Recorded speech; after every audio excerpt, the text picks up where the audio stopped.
الحمدللہ رب العالمین والصلاة والسلام علی سید الانبیاء والمرسلین اما بعد۔ عزیز ساتھیوں اور دوستو، سامعین کرام، السلام علیکم ورحمۃ اللہ وبرکاتہ۔ سب سے پہلے میں شکر گزار ہوں شیخ محترم ممتاز احمد صاحب کا۔ اللہ تعالیٰ ان کو جزائے خیر دے، انہوں نے موقع دیا کہ ہم آپ کے روبرو ہیں، اور مکتب دعویٰ صبح کا جنہوں نے یہ پروگرام شروع کیا ہے، الحمدللہ بہت ہی بہترین پروگرام ہے، اور انشاءاللہ یہ سلسلہ ہم اور آپ اچھی طرح سے جانتے ہیں کہ یہ ذی الحجہ کا مہینہ ہے جس کے آخری ایام چل رہے ہیں۔ بہت جلد ہی محرم الحرام کا مہینہ جو ہے شروع ہونے والا ہے۔ محرم الحرام کے احکام اور اس کے فضائل ویسے بیان کیا جائے تو بہت سارے ہیں، لیکن مختصر وقت میں مختصر سی باتیں انشاءاللہ میں رکھنے کی کوشش کروں گا۔ اللہ رب العالمین نے قرآن کریم میں سورہ توبہ میں ارشاد فرمایا ہے، ان عدت الشہور عند اللہ 12 شہرا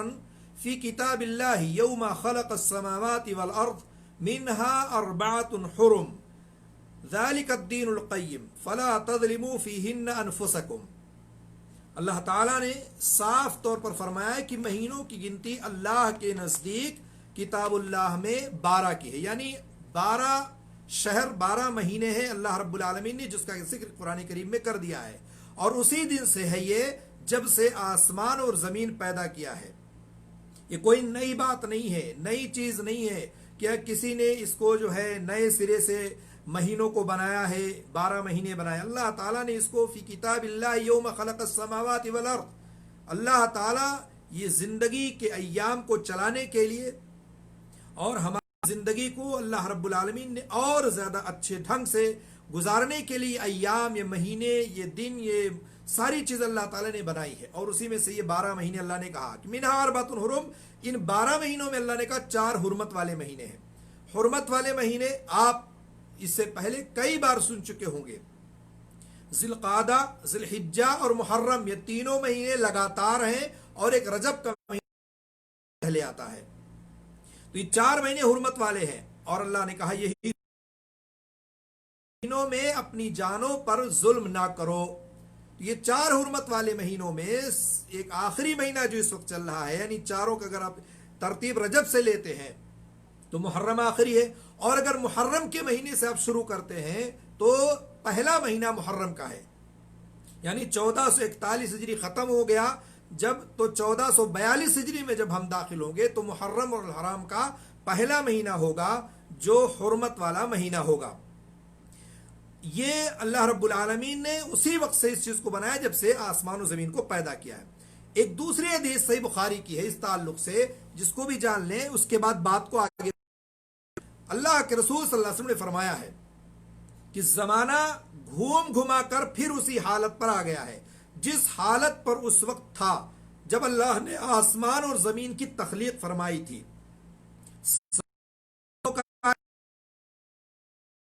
3 پے در پے ہیں، یعنی ذی القعدہ، ذی الحجہ اور محرم، اور چوتھا رجب جو جمادی الاخر اور شعبان کے درمیان میں آتا ہے۔ یہ اس طرح سے 4 مہینے ہیں جو حرمت والے مہینے میں ہیں۔ یعنی معلوم یہ ہوا کہ یہ دونوں حدیث ہیں، یا جو آپ کے سامنے قرآن کی آیت سورہ توبہ کی اور ایک یہ حدیث، یہ دونوں چیزیں جو بیان کی گئی اس میں صاف طور پر ہے کہ اس طرح سے حرمت والا مہینہ محرم الحرام کا مہینہ ہے۔ اس کا پس منظر آپ کو جاننا ضروری ہے کہ کیوں آخر ایسا ہے۔ دور جاہلیت میں کیا ہوتا تھا کہ لوگ حرمت والے مہینوں کا احترام کرتے اور جنگ و جدل، لڑائی جھگڑا، قتل و خوریزی، اسی طرح سے بہت ساری چیزوں سے اجتناب کرتے تھے۔ البتہ وہ کیا کرتے تھے کہ حرمت والے مہینے میں اگر انہیں جنگ و جدل، لڑائی جھگڑا کرنے کی یعنی احساس ہوتا اور یہ محسوس کرتے وہ، تو وہ اپنے طور پر مہینوں کی تقدیم اور تاخیر کر لیا کرتے تھے۔ یعنی اگر محرم میں کرنا تو اس کو حرمت والا سفر میں کر لیتے، اور اسی طرح سے ذی القعدہ کو شوال میں کر لیتے، تقدیم و تاخیر مہینوں کو کر لیتے، اور اس طرح سے وہ لڑائی جھگڑا کرنے کے لیے اپنے آپ کو یہ کر لیتے تھے۔ بالفرض مثال کے طور پر جیسے محرم کا مہینہ ہے تو اسے سفر قرار دے لیتے، محرم میں اپنے مقصد کو پورا کرنے کے لیے اگلے ماہ یعنی سفر کو محرم بنا لیتے، تو اس طرح سے کرتے اور لڑائی جھگڑے کو موقوف کر دیتے۔ قرآن مجید نے اسی عمل کو نسی سے جو ہے قرار دے کر اور زیادت کفر سے تعبیر کیا ہے کہ یہ نہیں چلے گا، یہ معاملہ اب ختم ہونا چاہیے۔ جس سال نبی کریم صلی اللہ علیہ وسلم نے حج کیا، اس سال حج کا مہینہ قدرتی طور پر اپنی اصلی حالت پر آ گیا اور اصلی حالت پر تھا، اسی لیے آپ صلی اللہ علیہ وسلم نے مہینوں کے عدل بدل خاتمے کا اعلان کر دیا کہ اب جو ہے یہ بات نہیں چل سکتی ہے کہ آپ اپنی مرضی سے کسی چیز کو آگے پیچھے کر لیں۔ مہینے کا عدل بدل اللہ کے رسول نے زمانہ گھوم گھما کر پھر اپنی اصلی حالت پر لوٹ آیا ہے، اور اس کے بعد مہینوں کی وہی ترتیب جاری رہے گی جسے اللہ رب العالمین نے شروع سے ہی یعنی ابتدائی جاری فرما رکھا ہے۔ اس میں اب تبدیلی کی کوئی گنجائش نہیں ہے، اللہ کے رسول صلی اللہ علیہ وسلم نے اس کو ختم کر دیا۔ دونوں باتوں کا حاصل یہی ہے کہ محرم ادب اور احترام والا مہینہ ہے، محرم حرمت والا مہینہ ہے، اللہ نے اسے حرمت والا ادب و احترام والا بنایا ہے، اور اللہ کے رسول صلی اللہ علیہ وسلم نے اس کی حرمت کو جاری رکھا۔ اللہ کے رسول صلی اللہ علیہ وسلم نے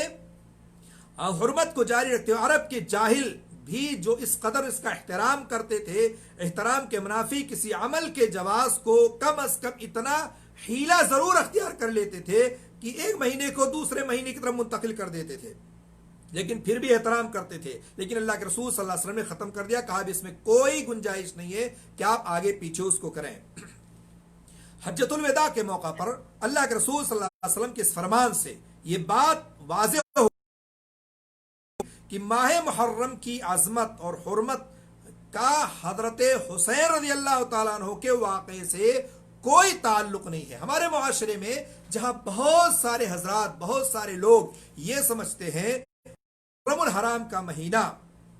خاص طور سے 10 محرم الحرام جس میں ہم روزہ رکھتے ہیں، وہ اس کا تعلق شہادت حسین سے ہے۔ یہ بات آپ اپنے ذہن میں رکھیں اور یہ بات سوچیں کہ اللہ رب العالمین نے اس مہینے کی حرمت جو ہے شروع ایام سے ہی کر رکھا ہے، ابتداء آفرینت سے ہی، جب سے اللہ نے زمین و آسمان کو پیدا کیا ہے۔ اس کا تعلق شہادت حسین سے بالکل نہیں ہے، ہرگز نہیں ہے۔ لوگ غلط فہمی کا شکار ہیں، اور اسی طرح سے لوگ کم علمی کی بنا پر، جہالت کی بنا پر یہ سمجھتے ہیں، یا اسی طرح سے لوگوں کو بتایا نہیں جاتا ہے، عوام لوگوں یا اسی طرح سے جو ہے علماء دعات ان کے بتاتے نہیں ہیں کہ اس کا شہادت حسین سے کوئی تعلق نہیں ہے، اور اس کی حرمت کی کڑیاں جو ہیں وہ لے جا کر کے شہادت حسین سے ملا دیتے ہیں اور کہتے ہیں اس لیے اس کی حرمت ہے، اس کی کڑی کو وہاں لے جا کے ملا دیتے ہیں۔ اس لیے ماہ محرم کی حرمت اس دن جس دن سے یہ کائنات بنی ہے۔ سورہ توبہ میں بھی اللہ نے صاف طور پر کہا یوم خلق السماوات والارض، جب سے آسمان و زمین بنائی گئی ہے، پیدا کیا اللہ نے، اسی وقت سے ہے یہ۔ اس کے علاوہ کربلا کا واقعہ، سانحہ کربلا، اس کے قطع نظر حضرت حسین کی مظلومانہ شہادت یا اسی طرح سے دین اسلام سے اس معنی میں اس کا کوئی تعلق نہیں کہ دین کی حفاظت کا کوئی مسئلہ درپیش تھا، اور اسی طرح سے حضرت حسین کے واقعہ یہ پیش آیا اور اس طرح سے یہ واقعہ درپیش ہوا جس کی وجہ سے یہ معاملہ حرمت والا مہینہ آیا، بلکہ اللہ رب العالمین نے تو صاف طور پر حجۃ الوداع کے موقع پر قرآن کریم کی اس آیت کو نازل کر دیا ہے الیوم اکملت لکم دینکم واتممت علیکم نعمتی وردیت لکم الاسلام دینا۔ اللہ نے کہا کہ دین مکمل ہو گیا ہے، اور جب دین مکمل ہو گیا ہے تو اس میں کسی بھی اس طرح کا تصور کرنا اور جہالت پر مبنی باتیں کرنا یہ بالکل اس کے منافی ہے۔ ماہ محرم کا ادب اور احترام والا مہینہ ہے، اس شہادت حسین سے کوئی تعلق نہیں ہے۔ اور اگر ایسا دیکھ بھی لیا جائے تو حضرت عمر بن خطاب رضی اللہ تعالیٰ عنہ کی شہادت یکم محرم کو ہوتی ہے۔ اس کے علاوہ خلیفہ راشد کی شہادت حضرت علی رضی اللہ تعالیٰ عنہ کی، اسی طرح سے اور دیگر بڑے بڑے صحابہ کرام کی شہادت کا واقعہ کئی ایک مہینوں میں پیش آیا، اس سے اس کا کوئی تعلق نہیں ہے۔ اس لیے اس بات کو انسان یاد رکھے۔ محرم کا مہینہ جنگ و جدل، قتل و غارت گری، خوریزی، فتنہ اور فساد کسی مہینے، ہفتے اور کسی دن میں بھی اجازت نہیں دیتا ہے کہ انسان اس میں یہ کام کرے۔ ویسے تو پورے سال آپ کو اس بات کی اجازت نہیں ہے کہ آپ فتنہ پھیلائیں، جنگ و جدل کریں، لڑائی جھگڑا کریں، دوسروں کو الٹی سیدھی حرکتیں کریں، اور بالخصوص حرمت والے مہینے میں تو اور بھی منع کیا گیا ہے کہ آپ یہ کام ہرگز نہ کریں کہ آپ جنگ و جدل، لڑائی جھگڑا کریں اور فتنہ فساد پھیلائیں۔ اور ماہ محرم کی حرمت کو لوگ اس قدر پامال کرتے ہیں، جتنا ہی اس تاکید کی گئی ہے اس کی حرمت کی، اتنا ہی لوگ اس کو پامال کرتے ہیں۔ وہ کیسے پامال کرتے ہیں؟ آپ نے کبھی سوچا، کبھی آپ نے غور کیا، کبھی آپ فکر کریں اس بات کو کہ لوگ ماہ محرم کی حرمت کو اس قدر پامال کرتے ہیں۔ ایک تو صورت یہ بناتے ہیں لوگ کہ واقع شہادت حسین اور کا نام دے کر کے اور نالہ و شیون کرنا، نوحہ و ماتم کرنا، اور اپنی جسم کو از خود تکلیف دینا، باردار آلات وغیرہ سے زخمی کرنا، شہادت حسین کے رنج و غم میں بہت ساری باتیں کرنا اور خوفناک منظر برپا کرنا۔ علمان والحفیظ، یعنی اس قدر لوگ حرمت کو پامال کرتے ہیں، جتنا ہی اللہ کے رسول نے تاکید کی یہ حرمت والا مہینہ ہے، اللہ نے جس کا حکم دیا ہے اتنا ہی لوگ پامال کرتے ہیں۔ یہ بہت ہی خطرناک معاملہ ہے، اس سے انسان کو بچنا چاہیے۔ اللہ کے رسول صلی اللہ علیہ وسلم نے صاف طور پر کہہ دیا، لیس منا من ضرب الخدود وشق الجیوب ودعوى بدعوى الجاہلیہ، کہ ہم میں سے وہ مسلمان ہے ہی نہیں ہے جو اپنے رخسار کو پیٹے، جو گریبان کو چاک کرے اور دور جاہلیت کے کاموں میں سے یا کام کرے۔ اللہ کے رسول نے صاف طور پر منع کیا، اور ہم کیا کرتے ہیں؟ ہمارے بہت سارے لوگ ایسے ہیں اپنے آپ کو کلمہ گو مسلمان، اپنے آپ کو مسلمان کہلانے والے، اس حرمت کو پامال کرتے ہیں اور نہ جانے کیسے کیسے جو ہے کام انجام دیتے ہیں۔ ماہ محرم کی حرمت کی پامالی کی ایک صورت اور بھی ہے۔ اللہ نے تو حرام قرار دیا، تقدس والا مہینہ ہے، حرمت والا مہینہ ہے، لیکن مسلمان مختلف گروہ میں نہ کہ آپس میں دست گریباں ہوتے ہیں بلکہ ایک دوسرے کو قتل بھی کرتے ہیں۔ ہر سال ماہ محرم میں آپ دیکھیں کسی نہ کسی مسجد میں یا امام بارگاہ میں معصوم لوگوں کو دہشت گردی کی کارروائی کا شکار ہوتے ہیں، اور لوگ اس طرح سے جو نہ جانے کیسے کہ، جبکہ اسلام تو عادتاً عام دنوں میں بھی اس کی اجازت نہیں دیتا ہے کہ آپ خوریزی کریں، دہشت گردی کریں یا فتن و فساد کی شکل میں کسی چیز کو آپ انجام دیں، اور محرم الحرام کے مہینے میں تو ویسے بھی اللہ تعالیٰ نے منع کیا ہے۔ اس کے علاوہ یہاں یہ بات بھی واضح رہے کہ اللہ رب العالمین نے اس ماہ محرم کے مہینے کی جو تاریخی حیثیت ہے اس کو بھی اپنی دنیا میں بہت ساری تاریخیں وہ جو ہے رائج ہیں، اور جو کسی نہ کسی عظیم شخصیت کی ولادت یا کسی کی یادگار سے وابستہ ہے۔ جیسے مثال کے طور پر عیسوی سن، جس کو آپ میلادی کہتے ہیں، جیسے 2020 چل رہا ہے، اس کی بنیاد حضرت عیسیٰ علیہ السلام کی یوم ولادت سے ہے، اور اسی طرح سے یہودی سن حضرت سلیمان علیہ السلام کی تخت نشینی کے ایک پر شوکت واقعہ سے منسلک ہے، اور اسی طرح سے اسلامی تاریخ جو سن ہجری آپ جس کو کہتے ہیں، اس کی ایک الگ حیثیت ہے، اس کا اپنا ایک الگ مقام ہے، اور اس کا جو مقام ہے اس کا جاننا ہمارے لیے ضروری ہے۔ یہ اسلامی کیلنڈر ہے، اس اسلامی کیلنڈر کو ہر مسلمان کو جاننا ضروری ہے، اور وہ اسی محرم کے مہینے سے وہ چیز جڑی ہوئی ہے، اور اسلامی کیلنڈر اس عظیم واقعہ کو یاد دلاتا ہے۔ ابتدائی اسلام میں مسلمانوں پر جو تھے ذلت آمیز زندگی بسر کر رہے تھے، مکہ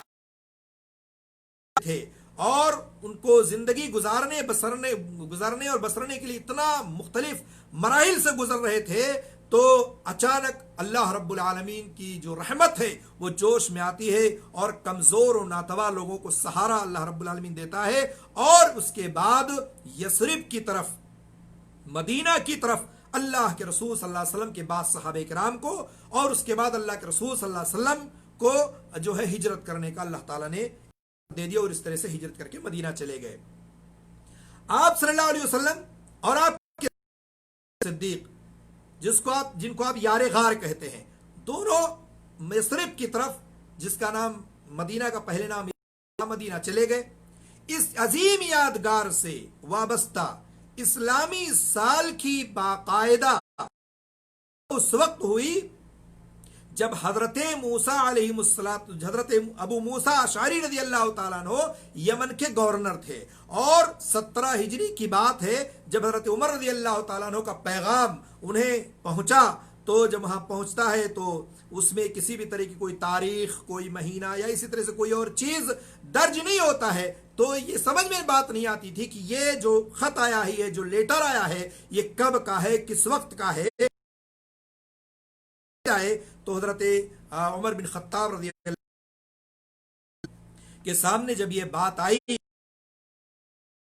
سے اس طرح سے، تو بہرحال خصوصاً حضرت علی رضی اللہ تعالیٰ عنہ، حضرت عثمان غنی رضی اللہ تعالیٰ عنہ، یہ سارے لوگ تھے اور مشورہ میں شامل تھے، اور یہ طے پایا مختلف مراحل سے گزرتے ہوئے، مختلف باتوں کو کرتے ہوئے یہ طے ہوا کہ اس بات پر اتفاق ہوا کہ اسلامی سال کا آغاز اس عظیم تاریخ یعنی ہجرت سے کیا جائے۔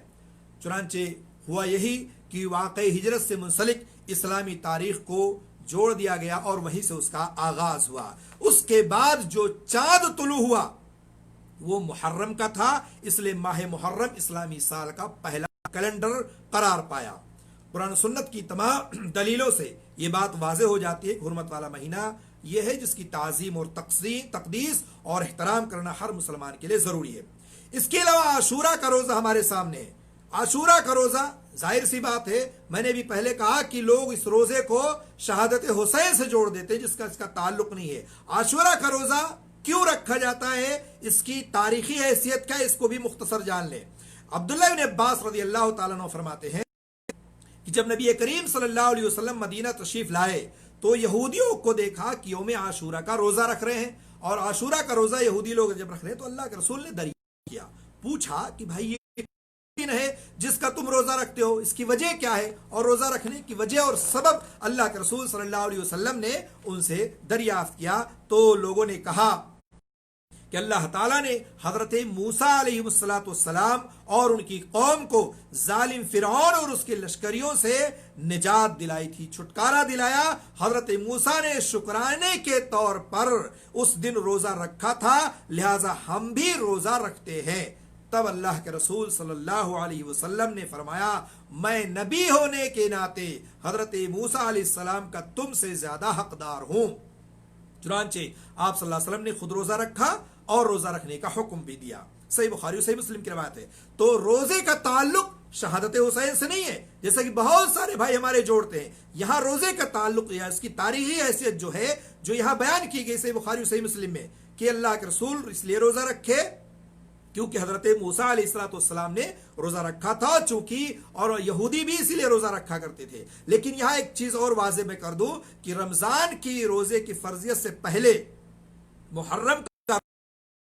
پر فرض تھا۔ رمضان کا روزہ جب فرض ہو گیا تو البتہ اس روزے کی فرضیت کو ختم کر دیا گیا، لیکن عاشورہ کے روزے بھی بہت بڑی فضیلت ہے اور بہت زیادہ اس کی اہمیت ہے۔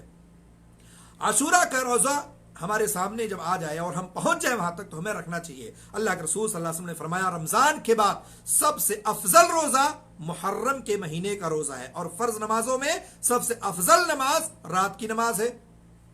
اللہ کے رسول صلی اللہ علیہ وسلم نے صاف طور پر فرمایا ہے کہ یعنی افضل الصوم بعد رمضان شہر اللہ المحرم۔ ایک چیز یہ دیکھیں، اس مہینے کی خصوصیت یہ بھی ہے کہ اللہ رب العالمین نے اس کو شہر اللہ المحرم کہا ہے۔ اس کی خصوصیات میں سے 12 مہینوں میں کسی مہینے میں اللہ نے اس طرح کے لفظ کو نہیں جو ہے استعمال کیا ہے کہ شہر اللہ المحرم کے علاوہ شہر السفر یا اسی طرح سے شہر اللہ السفر، شہر اللہ ذی القعدہ، شہر اللہ ذی الحجہ، نہیں، اللہ نے یہاں پر کہا شہر اللہ کے رسول نے کہا شہر اللہ المحرم۔ یہ فضیلت اور اہمیت ہے اس مہینے کی۔ اور اسی طرح جیسے آپ دیکھیں کہتے ہیں بیت اللہ، اللہ کا گھر، اسی طرح سے آپ کہتے ہیں رسول اللہ، اللہ کے رسول، اسی طرح سے شہر اللہ، اللہ کا مہینہ، یہ محرم الحرام کا مہینہ اللہ رب العالمین، اور اس میں اگر کوئی روزہ رکھتا ہے تو اس کی بڑی فضیلت اور بڑی اہمیت ہے۔ ایک دوسرے حدیث میں آتا ہے کہ اللہ سے روزے کے بارے میں اس کے متعلق سوال کیا گیا تو آپ نے فرمایا یہ روزہ گزشتہ سال اور آئندہ سال کے گناہ کو دور کر دیتا ہے۔ اور آپ سے عاشورہ کے روزے کے بارے میں سوال کیا گیا، عاشورہ کے دن کے روزے کے بارے میں پوچھا گیا تو آپ نے فرمایا گزشتہ 1 سال کے گناہ کو مٹا دیتا ہے اور ختم کر دیتا ہے۔ ابھی چند دن پہلے ہم نے عرفہ کا روزہ رکھا ہے۔ عرفہ کے روزے کے تعلق سے بہت ساری تحریریں، تقریریں اور خطابات آپ کے سامنے آئے ہوں گے اور آپ نے سنی ہوگی اور آپ نے روزہ رکھا بھی ہوگا اور 2 سال کے گناہوں کو آپ نے معاف کرایا ہوگا۔ اس کے بعد اللہ رب العالمین نے ہمیں یہ موقع دیا ہے، محرم کا مہینہ ہمارے سامنے آنے والا ہے چند دنوں میں، ہمیں اگر ہم 10 محرم الحرام تک پہنچ جاتے ہیں تو ہم ضرور اس روزے کو رکھیں جو روزہ اتنی فضیلت ہے کہ 1 سال گزشتہ کے گناہوں کو معاف کر دیتا ہے۔ اس لیے عزیز ساتھیوں اور دوستوں، موقع اگر مل جاتا ہے، اللہ رب العالمین ہمیں وہاں تک پہنچا دیتا ہے،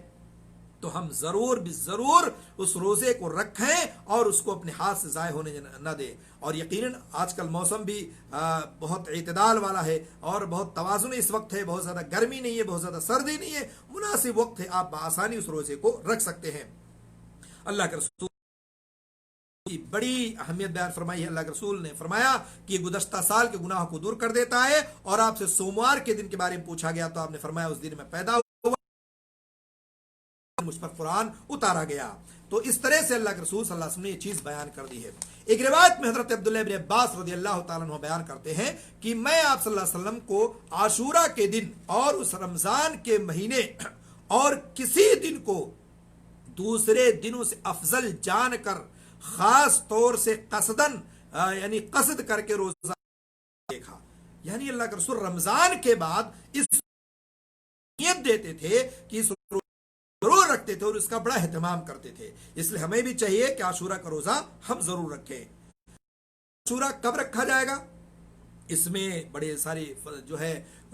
کیسے کیسے رکھنا، ایک حدیث میں آتا ہے کہ اللہ کے رسول نے فرمایا عاشورہ کا روزہ اللہ کے رسول نے خود رکھا اور کہا کہ عاشورہ کے دن کا روزہ آپ نے رکھا اور اس دن صحابہ کرام کو روزہ رکھنے کا حکم دیا۔ اس روزے کی ادائیگی 10 محرم کے ساتھ ایک دن پہلے یا ایک دن کے بعد ایک 9ویں یا 10ویں جو ہے آپ روزہ رکھیں۔ تو اس طرح سے آپ 9-10 روزہ رکھیں۔ اللہ کے رسول صلی اللہ علیہ وسلم نے فرمایا کہ اگر میں آئندہ سال زندہ رہا تو 9 محرم کا روزہ بھی ضرور رکھوں گا۔ اس کی وجہ یہ بتائی گئی کہ اللہ کے رسول صلی اللہ علیہ وسلم نے کہا کہ اگر میں زندہ رہا تو آئندہ سال ایک روزہ اور رکھوں گا تاکہ یہودیوں کی مخالفت ہو، چونکہ یہودی صرف ایک روزہ رکھتے تھے، اور اس طرح سے یہودی جب ایک روزہ رکھتے تھے تو مخالفت کے لیے اللہ کے رسول نے کہا اگر میں زندہ رہا تو 2 روزے رکھوں گا، لیکن آئندہ سال اللہ کے رسول صلی اللہ علیہ وسلم نہ رہے، لیکن صحابہ کرام کا عمل رہا اور اس طرح سے بہت سارے لوگ رکھتے ہیں اور اس پر امت کا عمل بھی ہے، اس لیے آپ 2 روزے رکھنے کی کوشش کریں۔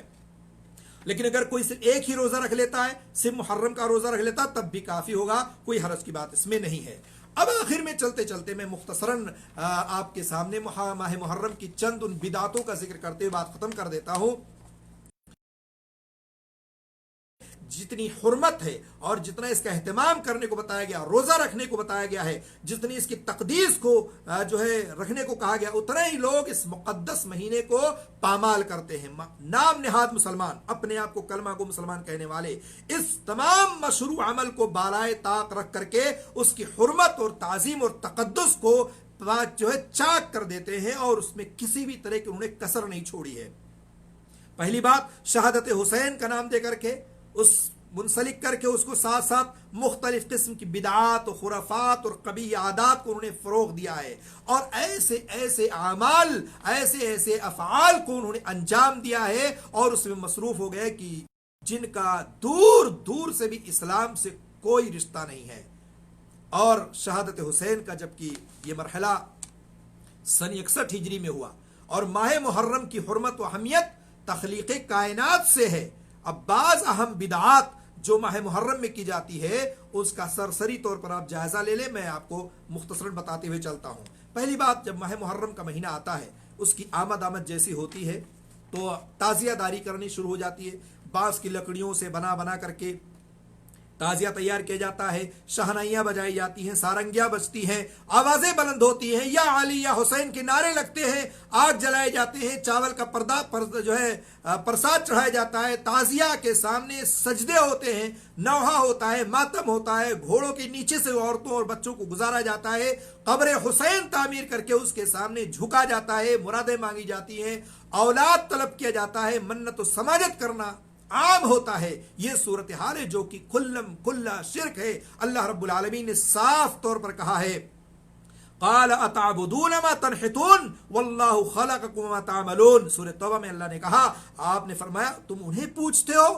جنہیں خود تم تراشتے ہو، یعنی اپنے ہی ہاتھوں سے بنا کر کے سنوار کر کے اور پھر اسی کو پوجتے ہو. کتنی تعجب کی بات ہے. جس طرح غیر مسلم بھائی ہمارے اپنے ہی ہاتھوں سے بہت ساری چیزوں کو تراشتے ہیں، بناتے ہیں، پوجتے ہیں، پھر لے جا کر اس کو پھینک دیتے ہیں. یہی حال ہمارے کلمہ گو مسلمانوں کا بھی ہے، جو اپنے آپ کو مسلمان کہتے ہیں، خود بناتے ہیں، تراشتے ہیں اور تمام قسم کے رنگ برنگے کاغذ کو چڑھاتے ہیں، اس کا نوحہ کرتے ہیں، ماتم کرتے ہیں، اور خوب اس میں مقابلہ آرائی ہوتی ہے کہ فلاں کا بہت بڑا، فلاں کا بہت چھوٹا، اور اس طرح سے اس کی پوجا کرتے ہیں. اللہ نے کہا کہ واللہ خلقکم وما تعملون، اللہ نے کہا تمہیں اور تمہاری بنائی ہوئی چیزوں کو اللہ ہی نے پیدا کیا ہے. اب آپ تصور کریں کہ لوگ اس قدر اس میں ڈوبے ہوئے ہوتے ہیں کہ اس قدر لوگ نہیں سمجھ پاتے ہیں کہ اللہ نے ہمیں پیدا کیا، جن چیزوں سے ہم بناتے اس کو بھی اللہ نے پیدا کیا، اور انہیں کو پوچھتے ہیں. نہایت ہی بری چیز ہے. ایک پہلی بات. دوسری بات ہے کہ محرم کے مہینے میں دھوم دھام سے میلہ لگتا ہے، جگہ جگہ کربلے پہ میلہ ہوتا ہے، عورتوں کا ازدحام ہوتا ہے، شراب نوشی ہوتی ہے، اسلامی تعلیم کی تمام جتنے بھی اخلاقی چیزیں، اخلاقی کچھ چیزیں، سب کو پامال کر دیا جاتا ہے. اور اس طرح سے بہت سارے حضرات ہمارے ایسے بھی ہیں جو موحد ہیں، توحید پرست ہیں، ان تمام چیزوں کا انکار کرتے ہیں، اس کے باوجود بھی ان کے بچے ان میلوں میں، ٹھیلوں میں جاتے ہیں اور تماشا دیکھنے جاتے ہیں، نوحہ و ماتم دیکھنے جاتے ہیں. ہمیں چاہیے کہ جس طرح ہم اپنے آپ کو غلط چیزوں سے بچا کے رکھتے ہیں، اپنے بچوں کو بھی بچا کے رکھیں. اللہ نے کہا یا ایھا الذین آمنوا قوا انفسکم اہلیکم نارا، اے لوگو اپنے آپ کو اور اپنے بچوں کو جہنم کی آگ سے بچاؤ. تو ایسے میلوں میں، ٹھیلوں میں، ایسی جگہوں پر نہیں جانے دینا چاہیے بچوں کو جہاں یہ سارے کام انجام دیے جاتے ہوں. اسلام میں ان تمام چیزوں کی جو قباحتیں ہیں، جو شناعتیں ہیں، ساری چیزوں کو منع کیا ہے، اور اس محرم کے مہینے میں خاص طور سے اور زیادہ خطرناک معاملہ ہے. ماہ محرم میں اپنائی جانے والی بدعات میں سے تعزیہ داری، مرثیہ خوانی، کالا لباس، جیسے خود آپ دیکھیں علماء کرام جو بریلویت کے سب سے بڑے بڑے علماء ہیں، اور جو بریلی علماء ہیں وہ بھی خاص طور سے آپ دیکھیں امام احمد رضا خان کی بھی آپ کتابوں کو پڑھیں گے اور وہاں دیکھیں گے احکام شریعت وغیرہ، تو اس میں لکھا صاف طور پر کہ تعزیہ آتا دیکھ کر اعراض کرو، روگردان کی طرف دیکھنا بھی جائز نہیں ہے. اور اسی طرح سے محرم میں سیاہ سبز کپڑے علامت سوگ ہے، اور سوگ حرام ہے اسلام میں، اس لیے ایسی چیزوں سے منع کیا گیا خود ان کے علماء نے. لیکن بہت سارے ہمارے حضرات ایسے ہیں جس بات جو نہیں دیتے ہیں، اور یہ غلطی عوام کرتی ہے، اور علماء اس کی طرف رہنمائی نہیں کرتی ہے، لوگوں کو روکتی نہیں ہے، ٹوکتی نہیں ہے. اس کے علاوہ تیسری بات یہ ہے اس مہینے میں مرثیہ خوانی کثرت سے کی جاتی ہے. قابل احترام صحابہ کرام کو سب و شتم کا نشانہ بنایا جاتا ہے، گالیاں دی جاتی ہیں، اور اسی طرح سے ان کی عزت اور عظمت کو تار تار کیا جاتا ہے. محفلیں سجائی جاتی ہیں، ذاکر آتا ہے محفل اور مجلسوں میں اڑا دیتا ہے اور ان کی تمام تر جو ہے پاک دامنی کو ختم کر دیتا ہے. یہ صورتحال ہوتا ہے. جن صحابہ کرام کو جنت کی خوشخبری ملی ہو، اللہ کے رسول صلی اللہ علیہ وسلم نے جنت کی خوشخبری دنیا میں دے دی ہو، ان کی عزتوں کو پامال کیا جاتا ہے. اسی طرح سے اور بھی آپ دیکھیں کہ جھوٹے لوگ، مکار لوگ اور ایسے وہ لوگ ہیں دین کے نام پر دینی تعلیمات کو مسخ کر دیتے ہیں اور عوام کو گمراہ کر کے رہتے ہیں. اسی ماہ محرم میں شہادت حسین کے نام پر رنج و غم، اندوہ اور اسی طرح سے ماتم و نوحہ وغیرہ کا اظہار کیا جاتا ہے. سینہ پیٹا جاتا ہے، گریبان چاک کیا جاتا ہے، اپنے رخسار کو داغدار کی. ساری چیزیں خطرناک ہے. جس مہینے کی حرمت کو اللہ تعالیٰ نے برقرار رکھا ہے، اللہ کے رسول نے برقرار رکھا ہے، ان تمام حرمتوں کو ہم پامال کر دیتے ہیں. اسی طرح سے آپ دیکھیں بہت سارے ڈھول باجے تاشے ہوتے ہیں، اسی طرح سے فسق و فجور ہوتا ہے، اور اسی طرح سے مرثیہ پڑھنے کے ساتھ ساتھ اکثر موضوع اور من گھڑت روایتیں، خطبہ اور جو ہے مقرری پیش کرتے اور اس کی اہمیت کو بیان کرتے ہیں جو اس کا اسلام سے دور دور تک رشتہ نہیں ہے. اسی طرح سے قصدن بہت سارے لوگ زینت کو ترک کر دیتے ہیں، کالا لباس پہنتے ہیں اور کہتے ہیں اس مہینے میں زینت نہیں کیا جائے گا، یہ سوگ کا مہینہ ہے. اس کا حکم شریعت میں جو ہے اس طرح سے ہے کہ اللہ رب العالمین نے صاف طور سے اس سے منع کیا ہے کہ آپ اس طرح کے کام کریں، یہ ہرگز جائز و درست نہیں ہے. اسی طرح سے کسی خاص لباس کا پہننا، کسی خاص رنگ میں اظہار تعزیت کرنا، اظہار غم کرنا، یہ بھی خطرناک معاملہ ہے. جیسے ہی پہلی محرم ہوگی، 10 محرم تک لوگ کیا کرتے ہیں؟ کالا لباس پہننے لگتے ہیں، کالی ٹوپی لگانے لگتے ہیں، کالا ساری چیزیں ان کی کالی ہو جاتی ہیں. یہ نہایت خطرناک ہے. اس چیزوں سے یہ ہے اعتقاد کا فساد، یہ اعتقادی فساد ہے. اس لیے لوگوں کو چاہیے کہ اس سے بچیں، اس حرمت کو پامال نہ کریں. اور اسی طرح سے ہمارے معاشرے میں آپ نے دیکھا ہوگا کہ کھچڑا بنایا جاتا ہے، اور یا کھچڑے کے ساتھ ساتھ کچھ اور چیزیں پکائی جاتی ہیں، جس میں بہت سارے احباب، مساکین، غربا اور لوگ سمجھتے ہیں کہ اس کو کھلاؤ، مسکینوں کو کھلاؤ گے تو اس کا ثواب امام حسین کو پہنچے گا، اور اس کا ثواب ان تک ارسال کیا جاتا ہے. اس کی شریعت نے کوئی کہیں سے کہیں تک شریعت میں اس کی کوئی دلیل نہیں ملتی ہے جو لوگ کرتے ہیں. اسی طرح سے شربتیں پلائی جاتی ہے، اور یہ بھی شربت جو پانی پلایا جاتا ہے، یقیناً پانی پلانا ثواب ہے، کوئی حرج کی بات نہیں ہے، لیکن کسی خاص دن میں، کسی خاص وقت میں، کسی خاص ایام میں آپ جو ہے اپنے تمام روڈ پر کھڑے ہو کر کے اور اس طرح سے لوگوں سے پیسہ اکٹھا کر کے، چندہ جمع کر کے اور شربتیں پلائیں کہ آج 10 محرم ہے، آج شہادت حسین کا دن ہے، پانی پلاؤ گے تو زیادہ ثواب ملے گا. اس مناسبت سے اگر کوئی شخص پلاتا ہے تو یقین جانیے کہ یہ بہت خطرناک معاملہ. اور اس کا مقصد کیا ہوتا ہے کہ شہدائے کربلا پیاسے شہید ہوئے تھے، اس لیے شربت مسکن یا شربت یہ جو پلائی جاتی ہے اس کا مقصد یہ ہوتا ہے کہ لوگ پیاسے نہ رہیں. اس کی کوئی شران اس کی اجازت نہیں ہے، اور اللہ کے رسول صلی اللہ علیہ وسلم نے اس کی کوئی اہمیت کو بیان نہیں کہ لوگوں نے بعد کے بہت کے لوگوں نے ان تمام چیزوں کو گڑھ لیا اور اللہ کے رسول یا اسی طرح سے شہادت حسین کی طرف منسوب کر دیا. شہادت حسین کا قصہ بیان کر کر کے لوگوں کے سامنے لوگوں کے جذبات سے کھیلا جاتا ہے، اور اس طرح بعض لوگ اس بچے کو منحوس سمجھتے ہیں جو بچہ محرم میں پیدا ہوا ہو. یہ بالکل غلط عقیدہ اور بدعقیدگی ہے. بعض لوگ ان ایام میں شادی کرنا برا سمجھتے ہیں، جبکہ یہ بھی عقیدہ باطل. اللہ کے رسول نے خود اپنی بیٹی کی شادی ام کلثوم کی محرم کے مہینے میں حضرت عثمان سے کی تھی. اور بعض لوگ ان ایام میں بہت ساری ایسی چیزیں جو عام دنوں میں کرتے ہیں اس کو چھوڑ دیتے ہیں، جیسے گٹکا کھانا یا مسالہ پان وغیرہ کھانا، بیڑی پان سگریٹ پینا. کہتے ہیں آج یہ بھائی حرمت والا مہینہ، یہ 10 دن نہیں کھا سکتے ہیں، یہ سوگ کا دن ہے، سوگ کا ایام ہے. یقین جانیے جو چیزیں حرام ہیں ہمیشہ حرام ہے، صرف انہی ایام میں حرام نہیں ہے، اس لیے اس کا کوئی عمل نہیں ہے. اس کو ہمیشہ کے لیے آپ ترک کر دیں اور چھوڑ دیں. بعض شہروں میں، بعض علاقوں میں اور بعض دیہاتوں میں ان ایام میں روٹیاں تقسیم کی جاتی ہیں، اور اس کا تقسیم کرنے کا یہ طریقہ نکالا کہ چھتوں کے اوپر کھڑے ہو کر پھینکتے ہیں،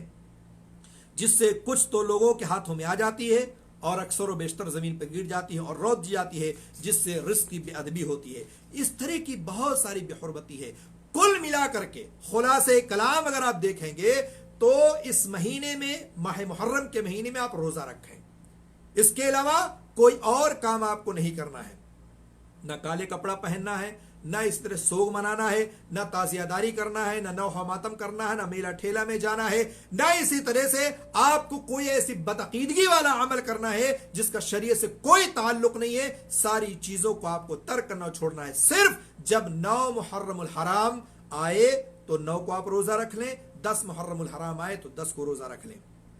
2 روزے آپ رکھ لیں. اگر کسی سبب کی بنا پر آپ 2 نہیں رکھ سکتے تو ایک ہی کم سے کم آپ 10 محرم الحرام کو روزہ رکھ لیں. بعض لوگ کہتے ہیں کہ 9-10 آپ نے نہیں رکھا تو 10 اور 11 رکھ لیں. بہرحال آپ صرف اور صرف روزہ رکھنا، آپ کو کوئی اور عمل نہیں کرنا ہے. اور اس روزے کا تعلق شہادت حسین سے نہیں ہے. اس روزے کا تاریخی حیثیت میں نے بتایا کہ حضرت موسیٰ علیہ السلام نے جو فرعون اور ان کے لشکروں سے جب بچے تھے تو انہوں نے شکرانے کے طور پر رکھا تھا، اس لیے بنی اسرائیل کے لوگ یہ روزہ رکھتے تھے. اللہ کے رسول نے ان سے مدینہ جا کر کے جب پوچھا تو لوگ روزہ رکھتے تھے. اللہ کے رسول نے کہا موسیٰ ہم میں سے، اس لیے ہم زیادہ حقدار ہیں کہ روزہ رکھیں، تو روزہ رکھیں. اس کے بعد اللہ کے رسول صلی اللہ علیہ وسلم سے پوچھا گیا اس کا فائدہ کیا ہے، تو اللہ کے رسول نے بتایا کہ میں سمجھتا ہوں یا میں گمان کرتا ہوں، میں چاہتا ہوں کہ اس روزے سے اللہ رب العالمین گزشتہ 1 سال کے گناہ کو معاف کر دیتا ہے. اس لیے عزیز ساتھی اور دوستو، ہمیں چاہیے کہ ہم تمام بدعات و خرافات کو ترک کریں. اگر ہمارے معاشرے میں ہو رہا ہے تو ہم اپنے معاشرے میں یہ کام کریں کہ ان بدعات و خرافات سے لوگوں کو روکیں، بچائیں، ان کو سمجھائیں. ان کو اگر آپ خود بچ جاتے ہیں اور آپ کے بچے نہیں بچتے، آپ کا معاشرہ نہیں بچتا، آپ کا پڑوسی نہیں بچتا ہے، تو اگر آپ نہیں ان کو بتاتے ہیں، نہیں سمجھاتے ہیں، تو آپ اللہ کے ہاں گرفت میں آ سکتے ہیں. اس لیے جہاں آپ خود بچتے ہیں دوسروں کو بچانے کی کوشش کریں. بتائیں کہ ماہ محرم میں صرف اور صرف روزہ رکھنا ہے, اس کے علاوہ اور کوئی کام نہیں کرنا ہے. اللہ رب العالمین سے دعا ہے اللہ تعالی ہم تمام لوگوں کو قرآن و سنت کا پابند بنائے, اور ماہ محرم کی جتنی فضائل ہیں, اس کے احکامات ہیں, اس پر اللہ تعالی ہمیں اور آپ کو عمل کرنے کی توفیق عطا فرمائے. آمین رب العالمین. والسلام علیکم ورحمۃ اللہ وبرکاتہ. وجزاکم اللہ خیرا واحسن الجزاء.